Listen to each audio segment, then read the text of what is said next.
44-օրյա պատերազմի հանգամանքներն ուսումնասիրող քննիչ հանձնաժողովի նախագահը մեկ ամիս առաջ է հպարտացել, պատրաստ է զեկույցը։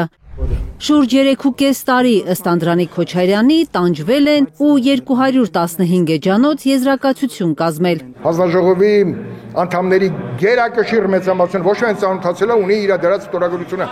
Բայց պարզվում է, որ բացառապես ՔՊԱ-ականների մասնակցությամբ ձևավորված քննիչ հանձնաժողովի զեկույցը խորհրդարանի նախագահ Ալեն Սիմոնյանը համարում է ժամկետած։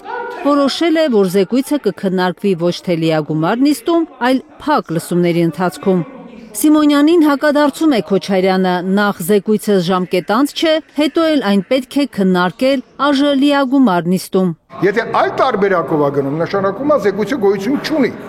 Այսինքն, եթե ասում ենք, որ ժամկետն անց է եւ զեկույցը արդեն չի կարա գոյություն ունենա, նշանակում է զեկույցը չկա, ինչն ենք զեկուցելու։ Այսինքն մի վարքյան փակ քննարկում կարամ հենց հիմա ես հավաքեմ որպես հանձնաժողով, բոլորին հավաքեմ, սկսեմ քննարկել, բայց Սահմանադրական օրենքի պահանջը լրիվ այլ է։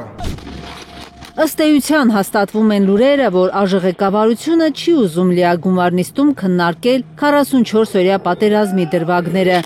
քանի որ չի ուզում ստվեր նետել Փաշինյանի բերած խաղաղության դարաշրջանի վրա։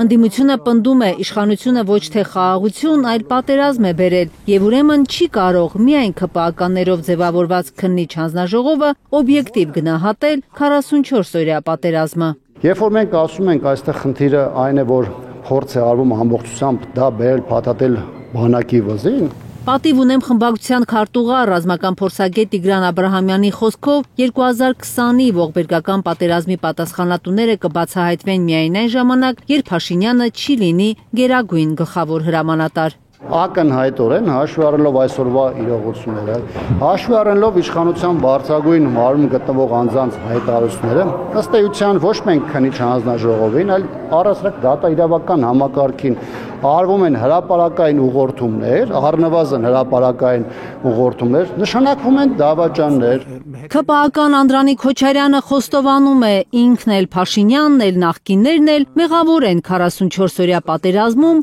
մեր պարտության համար։ Իմն էլ կա, քոնն էլ կա, բոլորինս էլ կա, հետո։ Ինչի Փաշինյան չի ասում, որ ամեն ինչի մեղավորը ես եմ։ Ես չեմ ասում, որ ես էլ եմ մեղավոր։ Քոչարյանի խոսքով հանձնաժողովի զեկույցը պետք է պատշաճ քննարկվի խորհրդարանում, որպեսզի դրանից հետևություններ արվեն։ Ցանկացած լուծում իրավական պետքա ձգտի ինչ-որ նպատակի։